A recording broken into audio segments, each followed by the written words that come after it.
Committee on Homeland Security Subcommittee on Oversight and Management Efficiency will come to order. The purpose of this hearing is to receive testimony regarding the federal government's efforts to address risks associated with electromagnetic pulse, or EMP, events. The chair now, with one correction, the chair asks unanimous consent to allow the gentleman from Arizona, Mr. Franks, the opportunity to participate in today's hearing. Without objection, so ordered. Chair now recognizes himself for an opening statement. America's energy infrastructure is the heart that pumps the American economy. Long-term power outages resulting from an attack on our critical infrastructure could cripple our nation's economy and put America's health and safety in jeopardy. Because the nation's critical infrastructure is so vital to America's way of life, the federal government has recognized the necessity of securing our infrastructure from an array of risks, including the threat of EMP, electromagnetic pulse attack. The most serious EMP risk would come in the form of an EMP resulting from a nuclear detonation at high altitude. Such an attack could cause long-term damage to the power grid. While many believe the likelihood of such attack is low, the damage and economic aftershocks that would follow demand that we address these risks. We cannot discount that other nation-states, such as North Korea or sophisticated terror groups, might want to utilize an EMP to wreak havoc on our economy. The Departments of Homeland Security and Energy and the Federal Energy Regulatory Commission have an active role in protecting our critical infrastructure.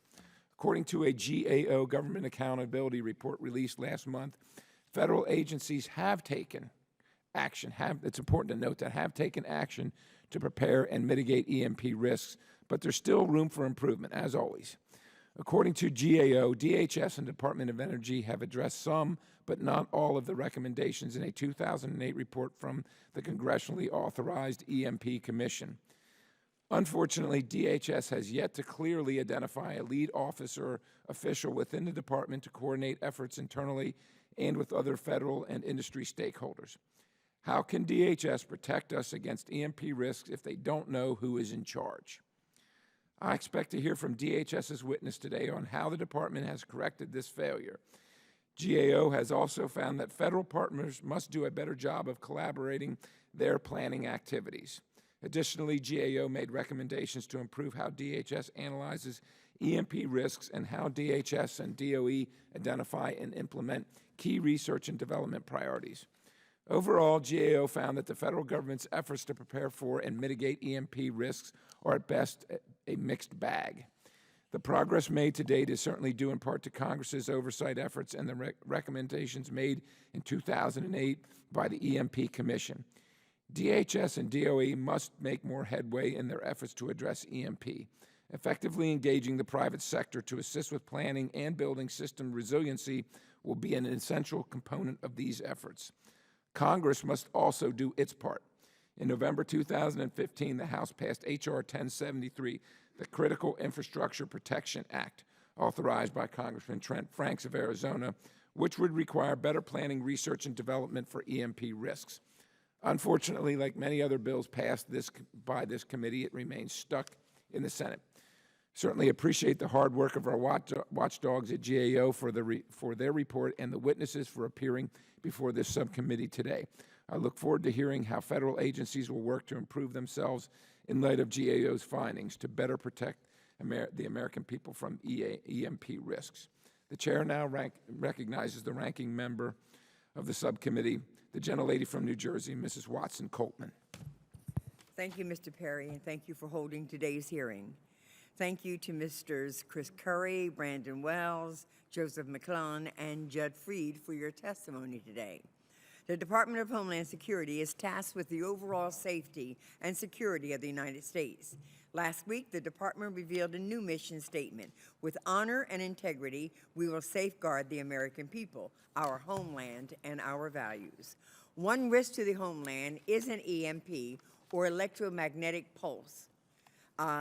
Is a burst of electromagnetic radiation that results from suddenly fluctuating magnetic fields. An EMP can be either man-made or natural and can damage high-voltage transformers and possibly contribute to grid failure and electric power blackouts. EMPs are considered a high-impact yet low-probability risk occurrence. As DHS tries to prioritize its efforts across a wide spectrum of potential dangers to the nation, it should take seriously all risks impacting the homeland, not only EMPs, but also climate change impacts, solar storms, and a wide range of natural disasters. Last month, the Government Accountability Office released a report reviewing the department's assessment and coordination efforts in the EMP space. According to GAO, DHS components, including MPPD, FEMA, and S&T, conduct independent activities addressing EMPs, including research and development, stakeholder coordination, and mitigation. However, no specific component has been tasked with lead responsibility for coordinating activities within the department or with federal and industry stakeholders. Further, the department has not fully leveraged opportunities to collect key inputs often used in a risk assessment, such as threat, vulnerability, and consequences information. Risk assessments are a beneficial means of incorporating methods or tools to reach a specific identifiable conclusion. Specifically with the use of a risk assessment, the department can better characterize the risk of EMPs in the overall protection mission. In 2007, this committee passed the 9/11 Commission Act, which required the department to produce the Quadrennial Homeland Security Review, a document produced every 4 years for the purpose of comprehensively examining the department's Homeland Security strategy and risk priorities. Thus far, two QHSRs have been created, and it is my view that the latest 2014 release showed improvements from the 2010 review, but the department still needs improvement in the way it assesses its risk, such as EMPs. In the coming weeks, I will introduce legislation that addresses the importance of risk assessments in the development of the QHSR, specifically the need for detailed documented method for gauging Homeland Security threats. In order to determine roles and responsibilities within the department, as GAO suggests, DHS must first determine where EMP fits in the overall protective strategy for the department. And with that, Mr. Chairman, I yield back the balance of my time. Chair, thanks, the gentlelady. Other members of the subcommittee are reminded that opening statements may be submitted for the record. We are pleased to have a distinguished panel of witnesses before us today. The witnesses' entire written statements will appear in the record, and the chair will introduce all of the witnesses first and then recognize each of you for your statement. It's just at this time I need to ask unanimous consent that the statement from the Department of Energy for the record from Patricia Hoffman is entered in the record without objection. All right, Mr. Chris Curry is a director in GAO's Homeland Security and Justice team, where he leads the agency's work on emergency management, national preparedness, and critical infrastructure protection issues. In this role, he evaluates federal efforts and programs to prevent, plan for, and respond to natural and man-made disasters. Prior to this position, he served as an acting director in GAO's Defense Capabilities and Management team, where he led reviews of Department of Defense programs. Welcome. Mr. Brandon Wales is the director of the Office of Cyber and Infrastructure Analysis at the Department of Homeland Security. His office provides integrated analysis of cyber and physical risks to the nation's critical infrastructure. Previously, Mr. Wales was the director of the Homeland Infrastructure Threat and Risk Analysis Center. Welcome. Mr. Joseph McClellan, is the director of the Office of Energy Infrastructure Security at the Federal Energy Regulatory Commission, or FERC. His office works with federal and state agencies and the energy industry to minimize risk to the nation's energy infrastructure. Mr. McClellan joined the commission in 2004 and has more than 20 years of experience in the electric utility industry, and he is a graduate of the Pennsylvania State University. Welcome. Mr. Judson Frieden is the director of the Office of Emergency Management and Homeland Security for Ramsey County, Minnesota. Thanks for traveling here today, sir, and is testifying on behalf of the National Association of Counties in his capacity as the vice chair of its subcommittee on Homeland Security and Emergency Management. The association represents elected and appointed officials in over 3,000 counties across the nation. Thank you all for being here today. The chair now recognizes Mr. Curry for your statement, sir. Thank you, Chairman Perry, and thank you, Ranking Member Watson-Coleman as well, and other members of the subcommittee. Appreciate the chance to be here to discuss our recent report on federal efforts to address electromagnetic risks. Within the U.S., there are 16 critical infrastructure sectors. For example, water, transportation, communications, and of course, energy. The energy sector ties all of these sectors together, and without it, the others can't function. This makes protecting it a national security priority. And one of the greatest threats to the electric grid is an EMP, or electromagnetic pulse, also a natural solar weather event. These are also called GMDs, or geomagnetic disturbances. Both could cause large power outages over a long period of time. The concern was so great that Congress established the EMP Commission in 2001. It issued reports in 2004 and 2008, and most of the recommendations were aimed at the Departments of Homeland Security and Energy. Now, DHS and DOE are not required in law to implement the Commission recommendations. However, we found that many of the recommendations align with responsibilities that both departments already have.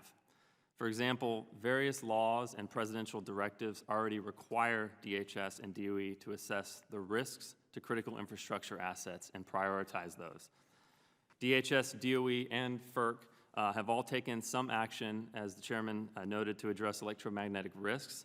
And most of these actions are indirect, since electric infrastructure is mainly owned by the private sector. But here are some examples. DHS and DOE have invested in research to study the vulnerability of large, high-voltage transformers to EMPs, GMDs, and other natural disasters. These transformers are particularly critical to our electric grid. They're also expensive, large, and difficult to replace quickly. In the response area, FEMA is developing a specific plan to address long-term power outages. And while it's not specific to electromagnetic risks, this plan would describe how the federal government would respond and recover from a long power outage. And just to be clear, while some of these actions align with certain EMP Commission recommendations, there's not been a comprehensive, holistic effort to address them. There's still whole or part recommendations that remain open. Now, the next question is, what more should we expect the federal government to do? We found several areas where federal efforts need to be strengthened. First, it wasn't clear, and frankly, there was a bit of confusion within DHS for who exactly should be responsible for electromagnetic risks. As I mentioned, various components took action, but there's no designated lead for coordinating all these efforts together. And we think this is important, not just to clarify things within DHS, but also so DHS's partners like DOD, DOE, FERC, and the industry know who to work with. We recommended that DHS designate roles and responsibilities, and they fully agreed with that. We also found that much more needs to be done to identify and prioritize key electric sector infrastructure. Neither DHS nor DOE could identify actions in this area. And while FERC did conduct a review in 2013 of certain critical electric sector substations, DHS and DOE were not involved at that time. What we recommended is that DHS and DOE review FERC's assessment and determine what more needs to be done to assess and prioritize assets. Both agencies fully agreed with us and are now taking some action to address that. Lastly, more needs to be done to coordinate and prioritize efforts across the departmental stovepipes. This includes areas like research and the testing and development of mitigation and protection technologies. Recently, there's been more focus and coordination on natural solar events through efforts like the White House National Space Weather Action Plan. But this plan addresses only natural events, not EMPs. And we recommend that DHS and DOE better coordinate with each other and the industry, and that's critical, to identify and implement EMP research and development priorities. Importantly, this would include coordinating to test and evaluate potential EMP protection options. Both agencies agreed, told us they plan to work with industry over the next year or so to develop that. So we'll continue to monitor DHS and DOE's progress in implementing these recommendations moving ahead, and it completes my prepared remarks. I'd be happy to answer your questions. Thank you, Mr. Curry. The chair recognizes Mr. Wales for his opening statement. Thank you, Chairman Perry, Ranking Member Watson-Coleman, and distinguished members of the committee. It is my pleasure to be here to discuss the threat posed by electromagnetic pulse events, or EMP, to our nation and our critical infrastructure. Over the past several decades, the risk to digital and physical infrastructures has grown. Today's power grid and information networks may be more vulnerable to EMP than those from a few decades ago as the grid transitions from an analog to a digital system. My testimony today will focus on the Department of Homeland Security's efforts to prepare for, respond to, and recover from a potential EMP attack, as well as touch on the joint DHS Department of Energy effort to review the EMP science and provide a peer-reviewed estimate of potential risks. As you know, an EMP is the burst of electromagnetic radiation created when a nuclear weapon is detonated or when a non-nuclear EMP weapon is used. EMPs can be high frequency, similar to a flash of lightning, or low frequency, similar to an aurora-induced phenomenon. The consequences of an EMP can range from permanent physical damage to temporary system disruptions and can result in fires, electric shocks to people and equipment, and critical service outages. EMP in some of its forms can cause widespread disruption and serious damage to electronic devices and networks, including those upon which many critical infrastructures rely. All critical infrastructure sectors are at risk from EMP, particularly those sectors that rely heavily on the electric grid and communications and information technology, such as industrial control systems. The complex interconnectivity among critical infrastructure sectors means that EMP incidents will likely create cascading failures across sectors. We recognize that the federal government plays an important role supporting the critical infrastructure community manage risks from low probability, high consequence events such as EMPs and severe geomagnetic disturbances. DHS and its interagency partners are using our unique resources built over the past decade to address the scale and degree of uncertainty associated with EMP risk. DHS has been working on the topic of EMP for a number of years, and we will continue working collaboratively, both internally and with external stakeholders in various arenas to address the recommendations issued by the Government Accountability Office on this issue. The Office of Cyber and Infrastructure Analysis within DHS's National Protection and Programs Directorate has partnered with the Department of Energy's Office of Electricity Delivery and Energy Reliability to assess the impacts of EMP and geomagnetic disturbance events on electric power assets. This study, facilitated through DHS's National Infrastructure Simulation and Analysis Center and DOE's national laboratories, is intended to develop scientifically rigorous, peer-reviewed methods for assessing electric power asset impacts from EMP events. This study will include participation from the intelligence community, the broader interagency, the academic community, and the private sector when possible. We expect to complete this study in mid-2017. Our work also benefits from the activities of DHS's National Cybersecurity and Communications Integration Center, or NCIC. The NCIC is an essential conduit within DHS to share information between the interagency community and the private sector on risks to the communication and control elements of our infrastructure systems and has conducted past studies on EMP risk to communications infrastructure. In addition, the Office of Infrastructure Protection has a long history of working with the private sector to enhance electric grid security and resilience.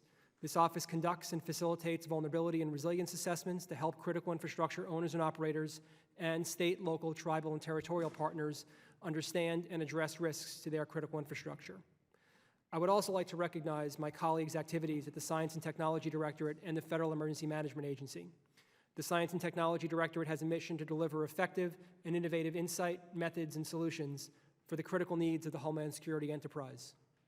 Past research efforts on electric grid resilience have resulted in successes such as the Recovery Transformer Project, which is available to be deployed by the private sector today for risk reduction against a variety of hazards.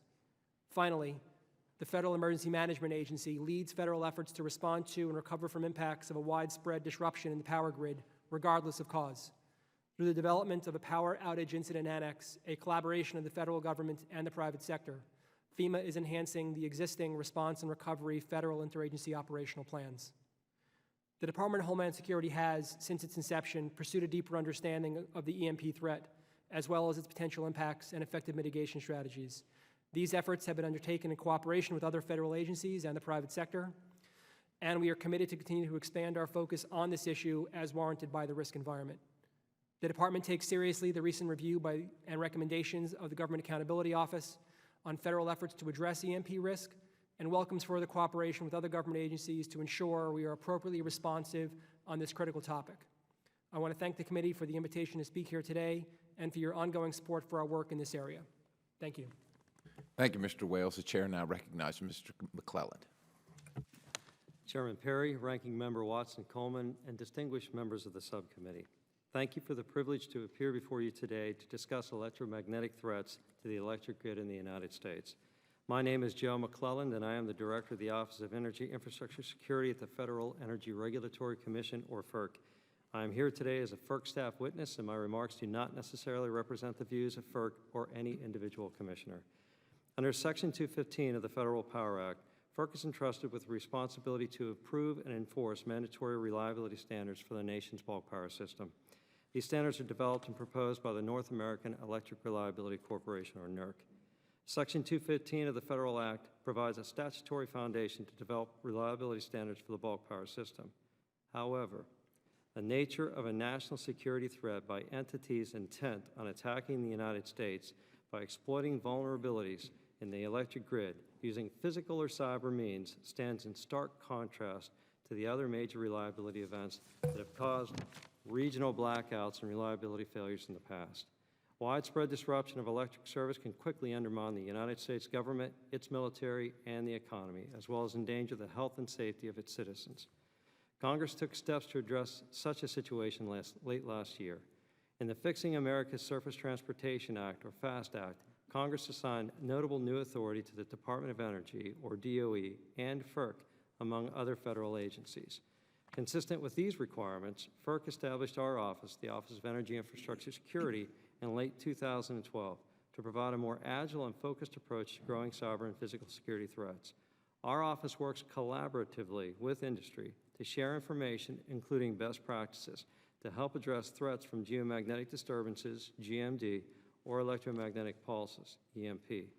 Just briefly, in 2001, Congress established a commission to assess and report on the threat from EMP.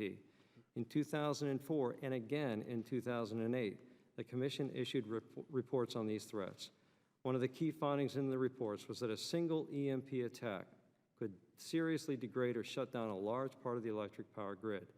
Depending upon the attack, significant parts of the electric infrastructure could be, quote, out of service for periods measured in months to a year or more, end quote. In order to better understand and quantify the effect of EMP and GMD on the power grid, FERC, DOE, and the Department of Homeland Security sponsored a study conducted by the Oak Ridge National Laboratory in 2010. The results of the study support the general conclusion of prior studies that EMP and GMD events pose substantial risk to equipment and operation of the nation's electric grid, and under extreme conditions could result in major long-term electrical outages. Unlike EMP attacks that are dependent upon the capability and intent of an attacker, GMD disturbances are inevitable, with only the timing and magnitude subject to variability. The Oak Ridge study assessed a solar storm that occurred in May 1921, which has been termed a 1 in 100-year event, and applied it to today's electric grid. The study concluded that such a storm could damage or destroy over 300 bulk power system transformers, interrupting service to 130 million people, with some outages lasting for a period of years. To help address GMD and EMP threats, FERC has applied both regulatory and collaborative actions. With respect to regulatory actions, FERC has taken steps such as directed NERC to propose 2 reliability standards on GMD requiring new operational procedures and vulnerability assessments. With respect to collaborative actions, FERC works closely with federal agencies, state agencies, and industry members in many ways. In general, such collaboration has included efforts to identify key energy facilities, conduct physical and cyber threat briefings, briefings and reviews to industry, including sessions on GMD and EMP, to assist with best practices for mitigation. Examples of such collaborative action includes FERC's participation on the SWARM, Space Weather Operations Research and Mitigation Task Force, created in late 2014 by the National Science and Technology Council. In addition, as required by the FAST Act, DOE, in consultation with FERC and others, is developing a plan to establish a strategic transformer reserve. Specific to the subject of today's hearing, the Strategic Transformer Reserve Plan will identify ways to decrease vulnerabilities from physical and cyber threats, including both EMP and GMD. Thank you again for the opportunity to testify today, and I would be happy to answer any questions you may have. Thank you, Mr. McClelland. The chair now recognizes Mr. Fried for his statement. Thank you, Chairman Perry, Ranking Member Watson Coleman, and members of the subcommittee for this opportunity to testify today on federal efforts addressing electromagnetic risks. My name is Judson Frieden. I serve as Director of Emergency Management and Homeland Security in Ramsey County, Minnesota. I also serve the Justice and Public Safety Committee of the National Association of Counties, which represents all of America's 3,069 counties, parishes, and boroughs. As a large urban county located in the northern Midwest, Ramsey County faces perennial threats ranging from tornadoes and ice storms to train derailments and multi-location terrorist attacks. In my role as the county's Emergency Management Director and Homeland Security Director, I work to protect our local communities and their residents and their structures from the ongoing threats posed by these and other disasters. Although all parts of government play a role in disasters, counties across the nation often serve as the first line of defense before and after disaster strikes, and we're responsible for helping our communities recover in the aftermath. Any potential failing of our nation's power grid and the cascading impacts that would follow would heavily impact local governments and require an immediate, on-the-ground response by county emergency managers and a range of other local officials. With that said, Mr. Chairman, I respectfully submit 3 principles for your consideration as you assess federal efforts to mitigate against electromagnetic risks.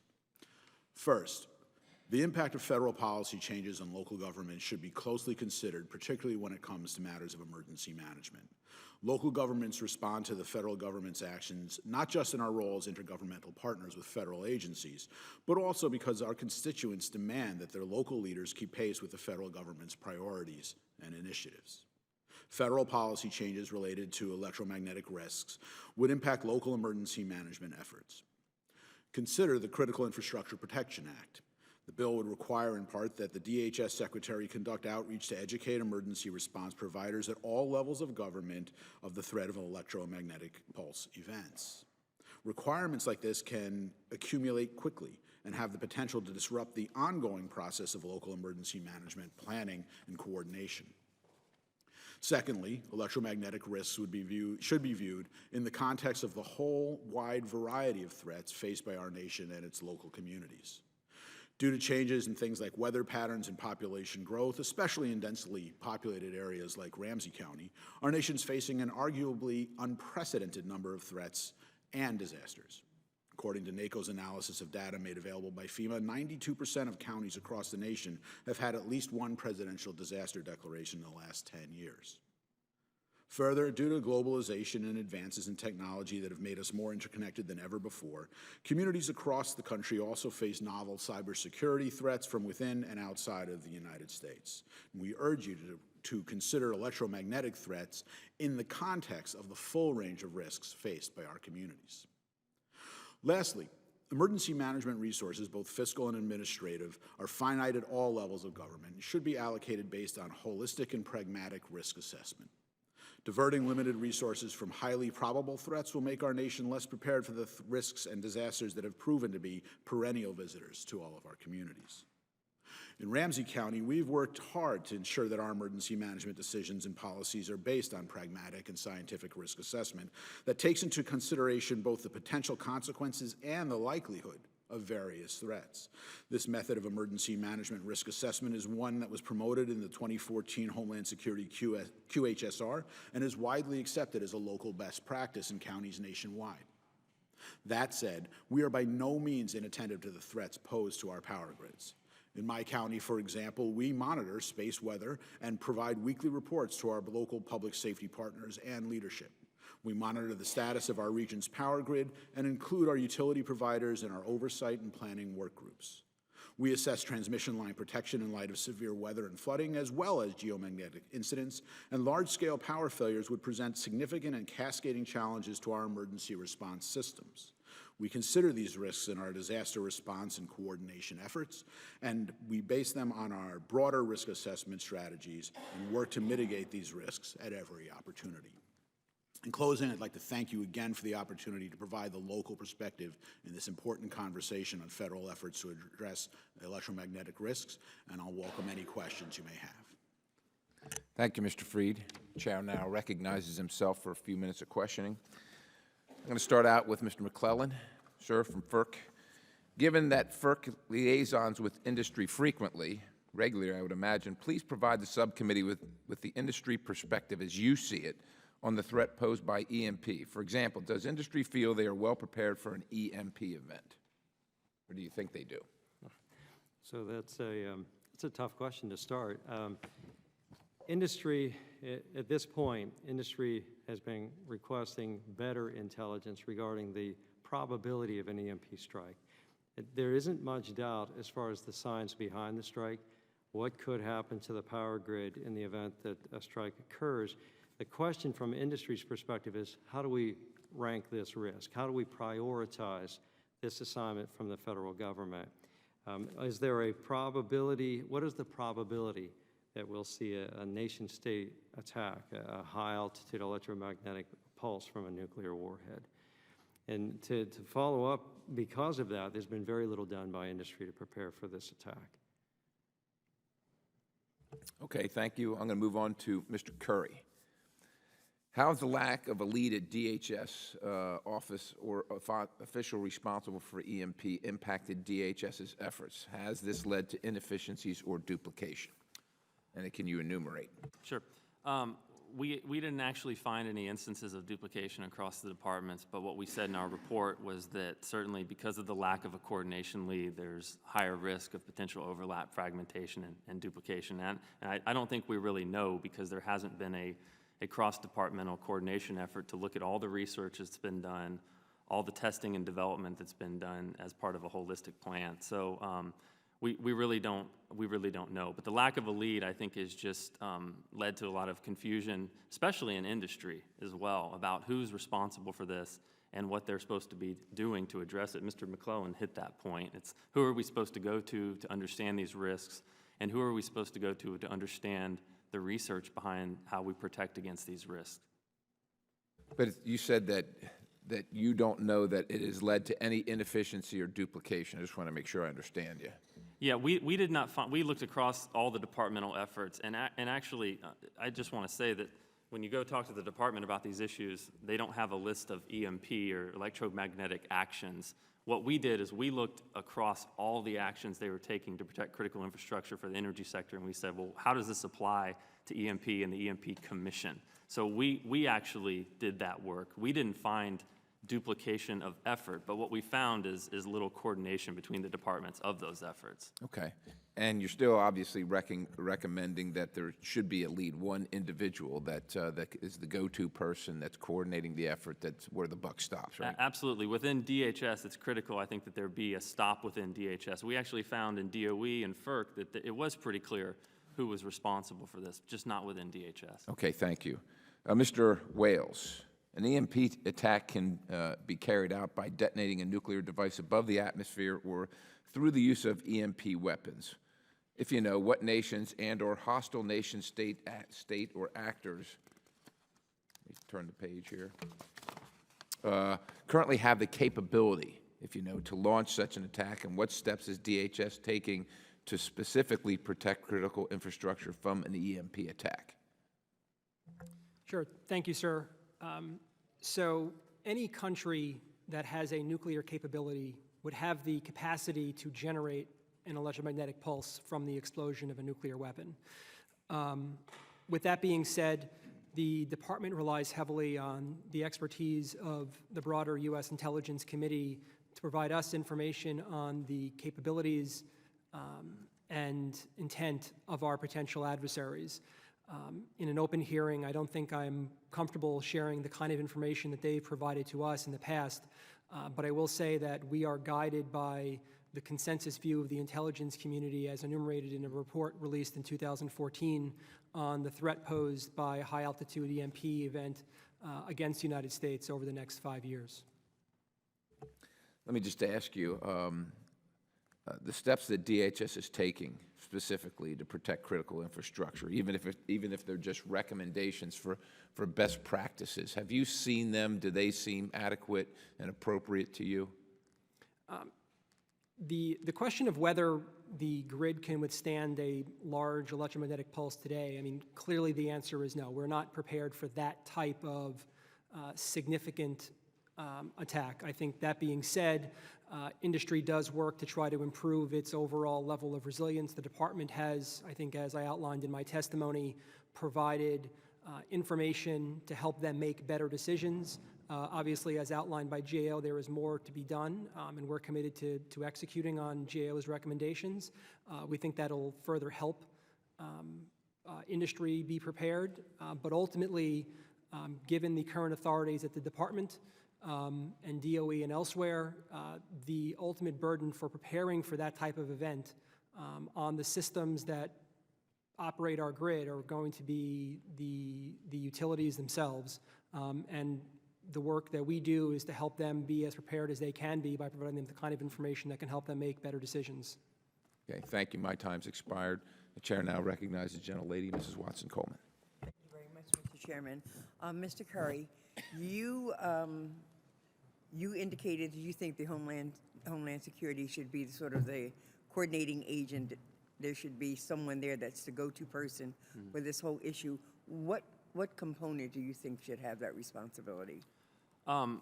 So we didn't actually designate in the report who we thought it should be. I'll tell you that in law and presidential directive, it's pretty clear that MPPD, Mr. Wales's parent organization, is responsible for critical infrastructure protection. And that was one of the key points in our report, is even though they didn't have to implement the Commission's recommendations, and by the way, one of the Commission's recommendations was to establish roles and responsibilities and make that clear. They're already responsible for doing that under the National Infrastructure Protection Plan, and so it would likely be MPPD. Okay, thank you, thank you. Mr. Fried, as the Emergency Management Director, you're aware of a range of natural occurrences and threats impacting the homeland, in particular in your county. Please state the threats, the dangers, or the occurrences that are of specific concern in your district, and share with us, please, how does the EMP risk fit into this in the priority of areas? Well, thank you for that question. Under the methodology that DHS has worked to help us go forward on our risk assessment, we take a look at the various bad things that can happen in our county, their likelihood and impact, our capabilities to cope with those, and then basically look at the gaps between capability and worst case. We concentrate on worst case, most plausible events, and then go forward from there to kind of develop the things that keep us up at night. And we don't actually rank them, but there is sort of the big group that does. And among that big group, of course, in the upper Midwest, you can imagine tornadoes, you can imagine winter storms, but prolonged power failure, particularly during the winter time in the upper Midwest, is one of our three very big events. There's also hazardous materials incidents and terrorist attack are things that in an urban area such as ours we worry about. The impacts of a power failure, however, are the impacts of a power failure, whether it is caused by a high-altitude EMP, a geomagnetic disturbance, ice storm bringing down the power lines. If there's a surge that destroys one of those EHV transformers, we're going to rely on the transformer stockpile or some other method. So I certainly don't want to discount the absolute importance of EMP and GMD preparedness. I just want to ask the committee to keep in mind that we need to address these things holistically, and preparing to cope with the threat to an EHV transformer, we can do that without increasing rules, regulations, training requirements for local government officials to make them all experts in E1, E2, and E3 effects of HEMP. I mean, that's sort of where we look at it is more holistically, and that's our ask to the committee to consider. So do you have a relationship with the Department of Homeland Security in sort of discussing or developing this risk-based management? Tell me, to what degree do you interact with the department? Much better in recent years than in past. I teach, I'm a risk geek. I'm sorry, I didn't hear that. That's I'm a risk geek. I teach risk at the collegiate level, undergraduate collegiate level, and very often the assessment of risk is extremely superficial and inaccurate. The threat times vulnerability time, or the vulnerability times consequences measure, that's TVC. It's not an effective way of looking at risk. Through programs like the Urban Area Security Initiative and the what's called the THIRA requirement, which is a threat and hazard identification and risk assessment, we've started to now nationwide adopt some of the risk geekiness application of measurement. So instead of, well, that would be bad, we now look at why it would be bad and what are our potential causes. The problem comes that we can't prevent all of those causes, but we can mitigate widely against those events wherever possible. Mitigating in a manner that protects us against multiple events is sort of the key to doing this in an effective manner and an efficient manner as well. So that's what we try and do, is we try and take a look at those gaps and figure if we do this training or buy this piece of equipment or implement this policy, procedure, or plan, can we cope with a lot of things, or are we only protecting against one possibility? Thank you, Mr. Frieden. My time is up. I yield back. Chair thanks the gentlelady. The chair now recognizes the gentleman from Georgia, Mr. Loudermilk. Thank you, Mr. Chairman, and thank you to all the witnesses being here today. It's a very important subject, and one that even on the Science, Space, and Technology Committee that we've addressed some of these. I do have some more technical questions. Mr. Wells, when we talk about the potential of an EMP attack, what specific damage will be done to power generation?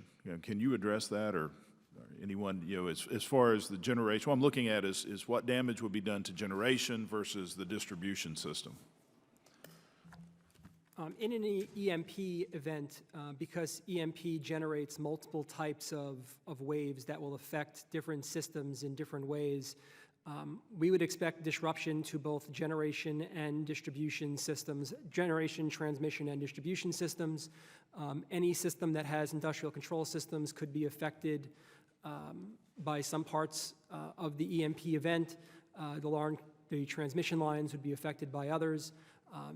The scale will obviously depend upon the unique type of what's generating the EMP pulse, where it is, how it's detonated, ground, air, et cetera. So there are a lot of factors.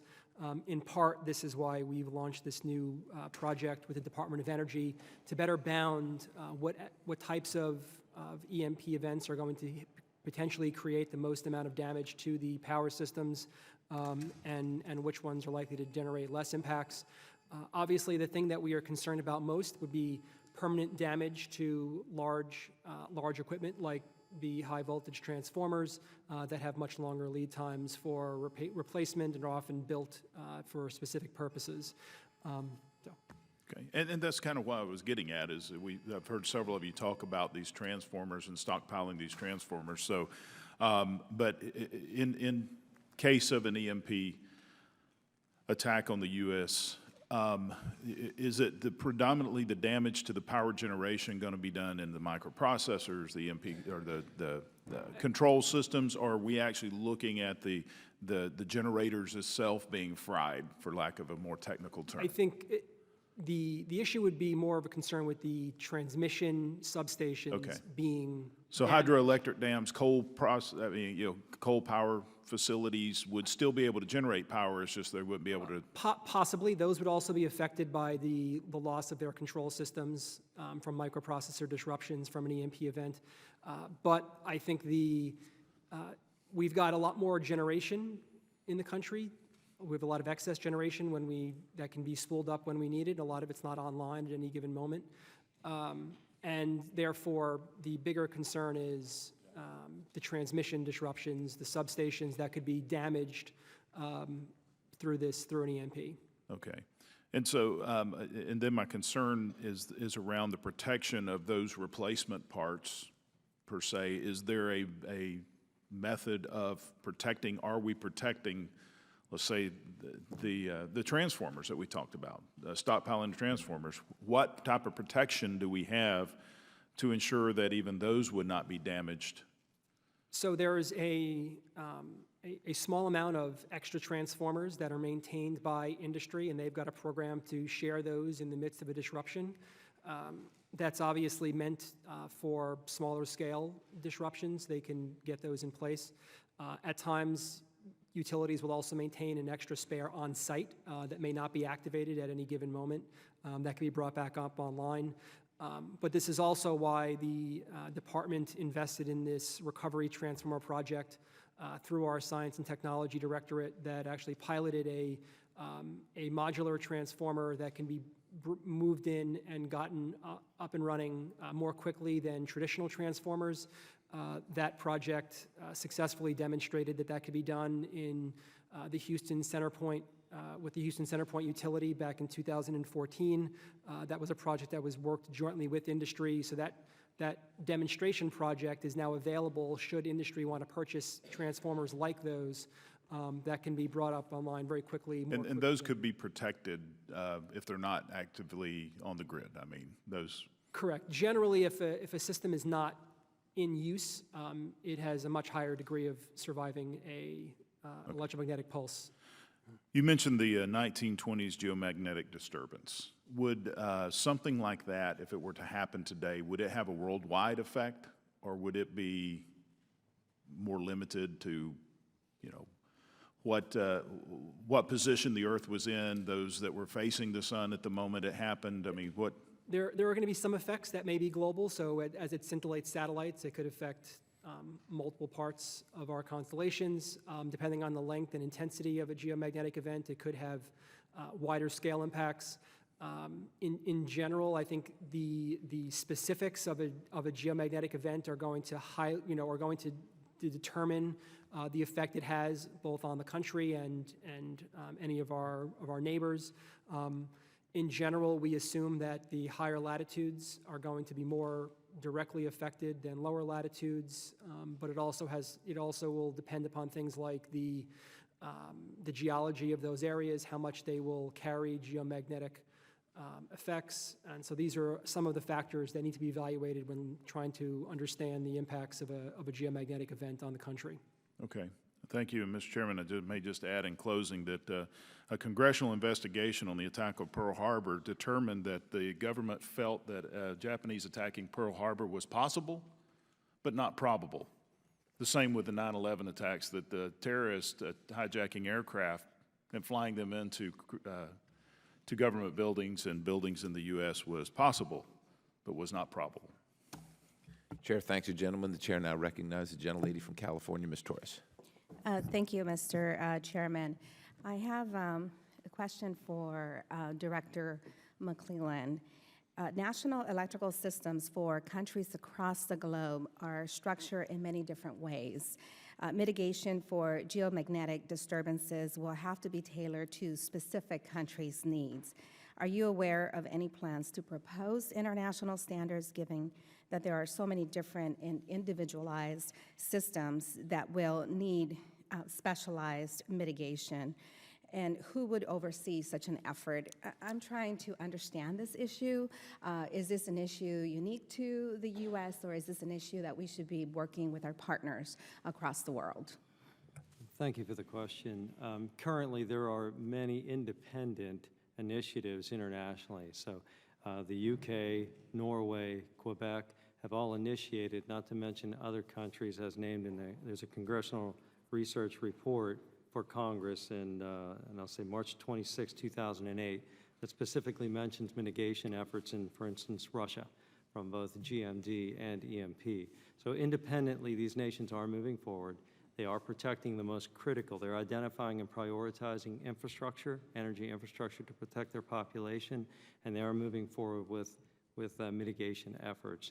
To date, the United States has coordinated, has shared information with other nations, but there is no international standards development and nothing compulsory that's being shared across the nations. But as I said, the United States is falling behind. Other nations are moving ahead for mitigation on geomagnetic disturbance and in some cases electromagnetic pulse. So back to my question, who do you think should oversee those efforts? Is that something that the U.S. solely should continue to pursue, or is that something that should fall under UN specific standards? Should there be a specific commission related to this issue? How broad is it, and how much of a global impact given our trade agreements and all of that that could impact our communities across the world. I do think international collaboration will be important. I think that the large storms, 1859, 1921, they occurred over a period of days, so the entire Earth was affected by these storms, but no one had the interconnectedness of the power grids that they have today and arguably the vulnerability of the equipment. Although traditionally, it's not been FERC. FERC is not an agency that works across those lines internationally. It would be the Department of Energy and the Department of Homeland Security. So I would defer to my colleague from the Department of Homeland Security to better describe what could be done internationally.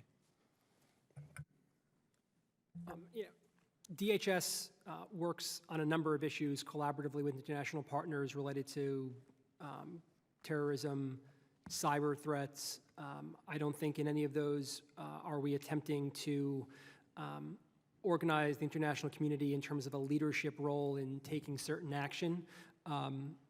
But I think as Joe indicated, our goal is to build collaborative ties with those countries, share information, and to make sure that to the extent possible, we're implementing good, consistent actions. I'd say it's a little bit different in the case of Canada, where we have obviously a shared electric power grid, and there's far more collaboration there in attempting to implement pretty joint activities associated with power grid security and resilience. Okay, thank you.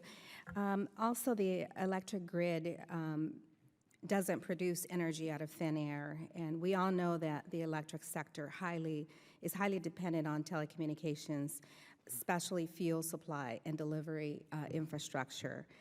And these key independencies must be identified, understood, and prioritized. How would you prioritize fuel supply and delivery security as opposed to other infrastructure priorities?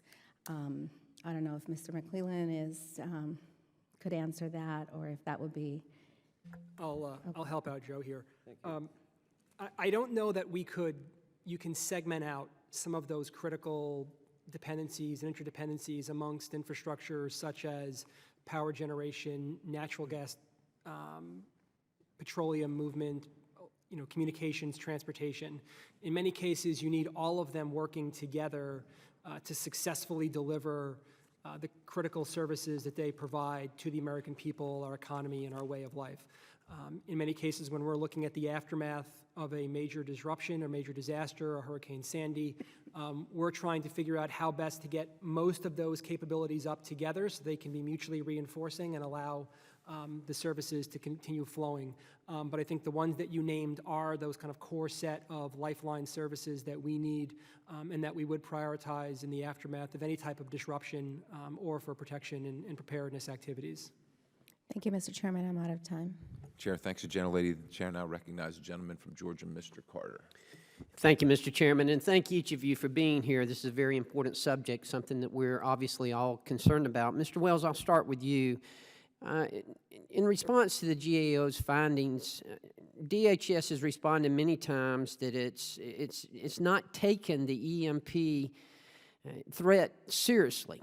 Can you explain to me why it's a low priority? It would seem to me that this should be a top priority. Am I missing something here? I would not characterize DHS's position that we are treating this as a low priority. As I think I've outlined in my statement, there is activity occurring across DHS that in some cases is directly focused on addressing EMP-related threats and the risks. When you look at the activity that DHS co-chaired with the Office of Science and Technology Policy at the White House that developed the Space Weather Action Plan that applies across the interagency, I think that demonstrates that the department is extremely focused on doing what it can to help improve the security and resilience against that issue. Well, now that you mentioned that, one of the findings in the report also is there was no central entity that was really within DHS that was concentrating on that. Have you identified a central entity yet? So in response to the GAO recommendations, the Department of Homeland Security identified its Office of Policy The Cyber and Infrastructure Resilience Policy Office will serve as the lead for coordinating DHS actions on EMP. That being said, the complexity of the issue means that the various components, the operational components of the department, need to bring to bear its specialized skills and execution to address this issue. The work that FEMA does is not going to be done by other parts of the department. The work that S&T does to sponsor research and develop prototypes is not going to be done by other parts of the department. The work that we do in NPPD to work with industry, conduct studies, that's not going to be done by other parts of the department. Policy's job is to make sure that all of our efforts are aligned and moving in a common direction. And I will just say one other thing on the kind of initial question, and that is, I think has been outlined by a number of people today, we have to view EMP as part of in terms of the broader array of risks that we face as a country and our critical infrastructure. When we devote resources to one topic, that means that we are sacrificing focus and attention on other topics. And we understand that. We certainly understand that. But again, it just seems that the department is making this a low priority when it would appear to us that it needs to be a high priority, a top priority. Let me ask Mr. McClellan. Mr. McClellan, what changes would you suggest to be made immediately? I mean, if we're going to be better prepared, what do we need to do immediately, not only for perhaps a man-made, but even a natural disaster? The first order of business would be to prioritize the assets, and I know that DHS has done work in that area. With 55,000 substations across the United States, I think the argument legitimately back from industry would be, we can't protect every one of these facilities from EMP. It's simply too difficult and it's too expensive. However, if the assets were prioritized around functionality, for instance, what do you need to provide skeletal service to major urban areas? What facilities did DoD absolutely have to have in service in order to remain mission ready? What might be critical infrastructure service, such as off-site service to nuclear power plants? Identify those criticalities. It won't be near 55,000 stations. It may just end up being a few hundred stations. And then from there, provide threat briefings and critical intelligence to the owners and operators of those facilities, because the government can't do it without them. We don't own the facilities, and we have no authority to compel them to take action. Understood. Provide intelligence and then provide cost recovery as well as best practices to. Okay. Mr. Fried, best practices. Are there any best practices out there?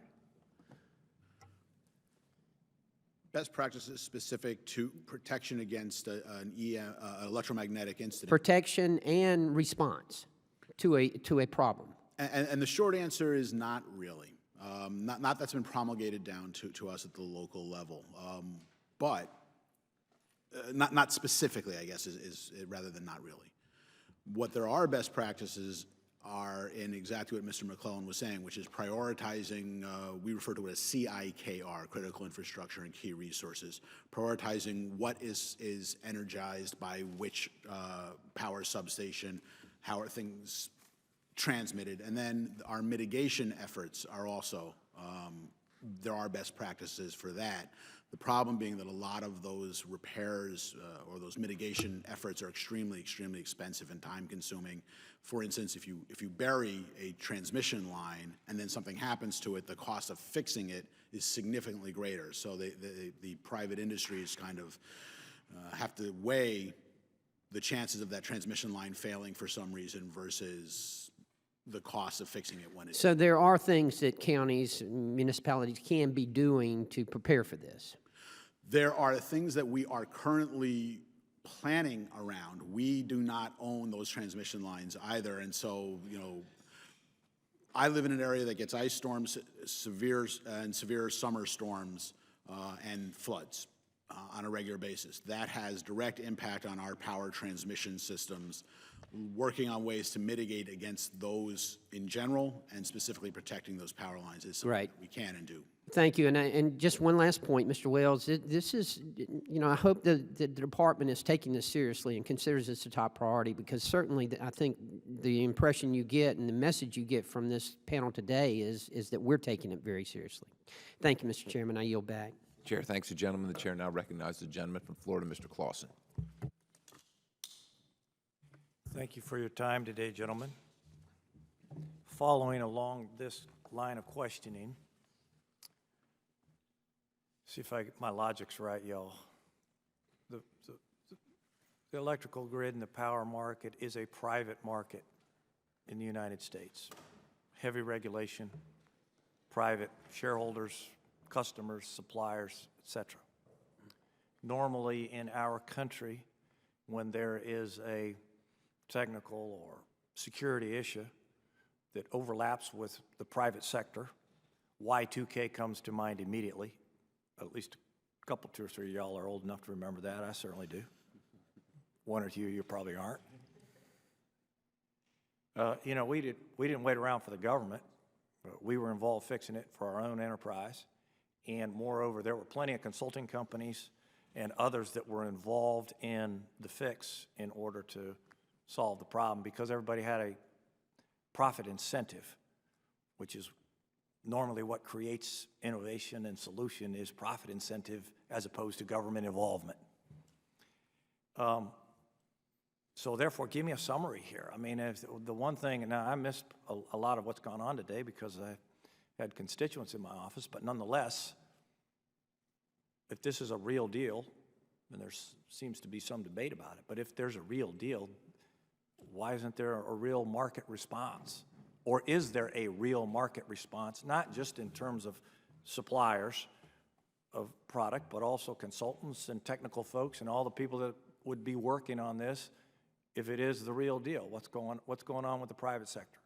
To anyone that would like to answer. I can start. There are really 2 aspects here. There's geomagnetic disturbance, which is inevitable. That is going to happen. It's just a matter of the timing of when it occurs and the magnitude that will occur. An impact from a geomagnetic disturbance has been debated.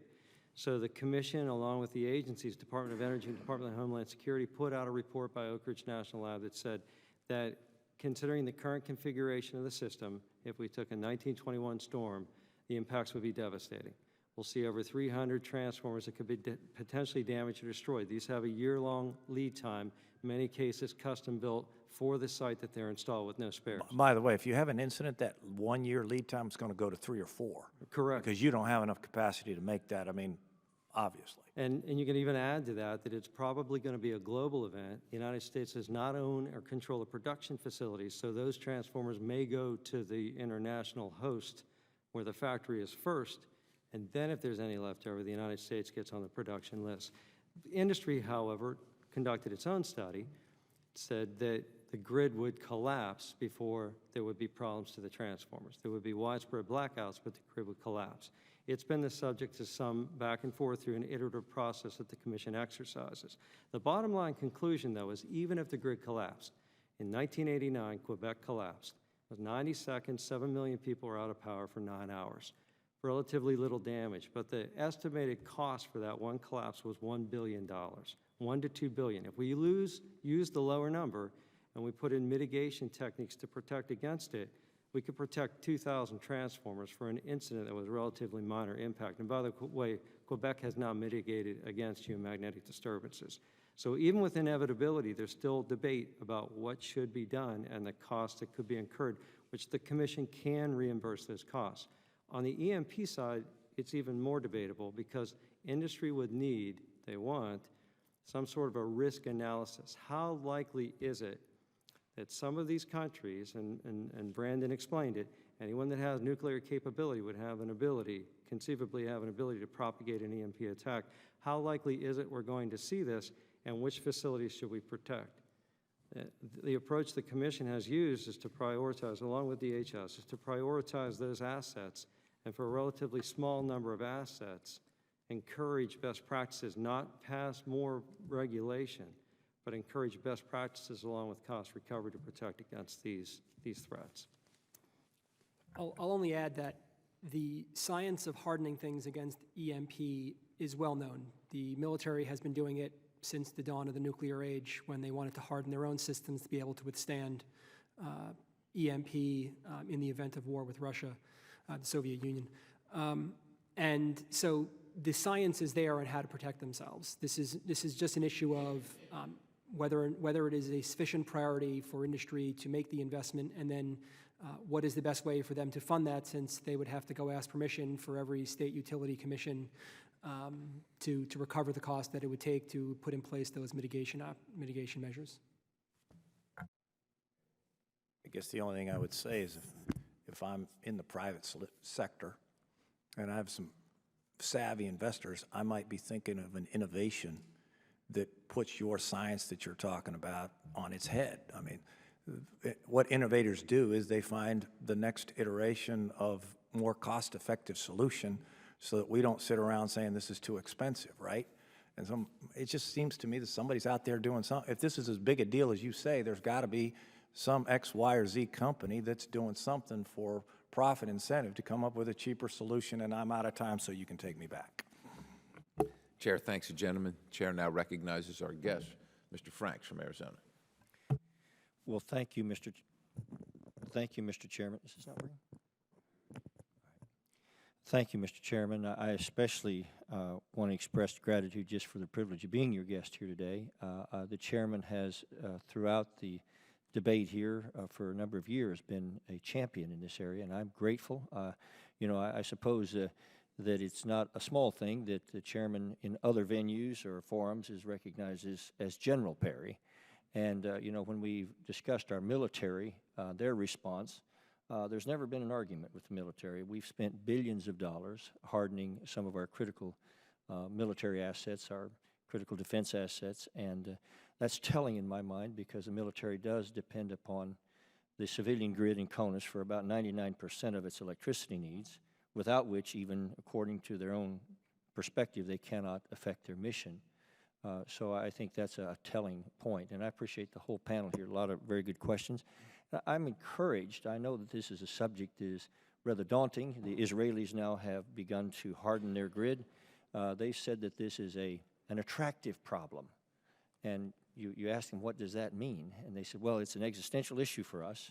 And I'm not sure how that makes it attractive, but they said this is one that we can fix, which is kind of an unusual situation for them. But I'm almost more encouraged about the testimony that I've heard from Mr. Curry and Mr. Wales and some of the acumen and the very learned perspective that they brought forth, because that hasn't been the case in the past, and I say that with all due respect. It gives me some hope. I think there are two things that are critical that we do, other than making sure that we have properly done the research that's necessary and things of that nature going forward. I think SIPA in the Senate has a good chance of precipitating some of that research, and I hope that political considerations or gridlock does not prevent that, because if it gets a fair vote, it goes forward. But I really am truly encouraged by the testimony that I've heard today. And of course, Mr. Chairman, I consider Joe McClellan a national treasure. He has, ever since the EMP Commission first reported the Armed Services Committee years ago, has been a lone voice in many ways, and now his voice, of course, has been confirmed in so many different ways, and I'm grateful for that. If we can do two things, if we can come up with a national standard at which we should harden our grid, that we can all come to the conclusion on based on sound science, and then use hardware-based solutions, which is what the SHIELD Act attempts to do, I think we can disincent a particular either enemy or certainly protect against a natural impact. If an enemy recognizes the potential danger here, it's always been, at least historically speaking, their tendency to try to exploit that.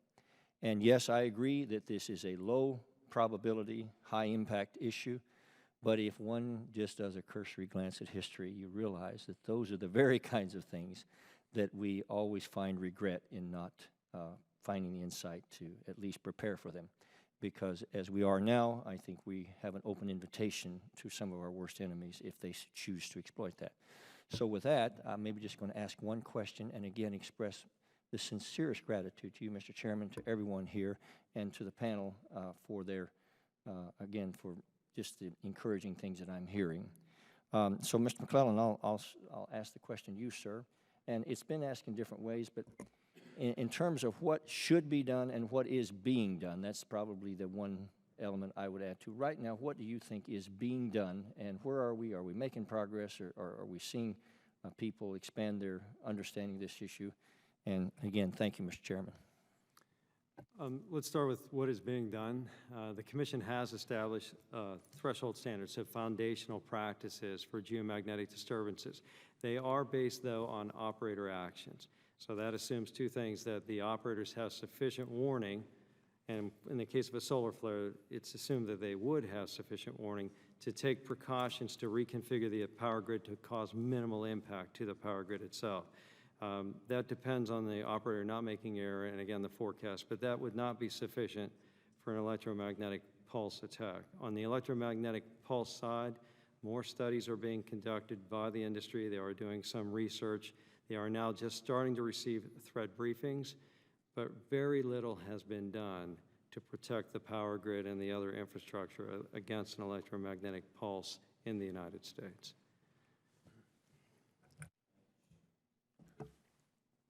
Well, thank you, Mr. Franks. I guess this is going to remain a work in progress, gentlemen. We appreciate your time here today. We can see that there are some places for improvement within the context of this is in some people's mind, I imagine this is an imminent threat. In other people's mind, it's something less than that. And also in the context that it's hard to tell industry, I think, to move forward when you don't have your own house in order, right? So we got to do the best we can, whether it's FERC, whether it's the Department of Energy, whether it's Homeland Security, to make sure our ducks in a row before we go to industry and say this is what we'd like to see, and then help them get there one way or another. So we got to keep all that in context. Again, I think this is this is just going to be a continuing issue. We'll have to revisit to see the benchmarks are being met, and we keep moving forward to make sure that the grid is adequately protected, and we're prepared for the eventuality of the in some cases imminent, the naturally occurring, or the maybe not so imminent, the other. With that, Chair thanks the witnesses for their valuable testimony and the members for the questions. Members may have some additional questions for the witnesses, and we will ask you to respond to these in writing. Pursuant to Committee Rule 7E, the hearing record will remain open for 10 days. Without objection, the subcommittee stands adjourned.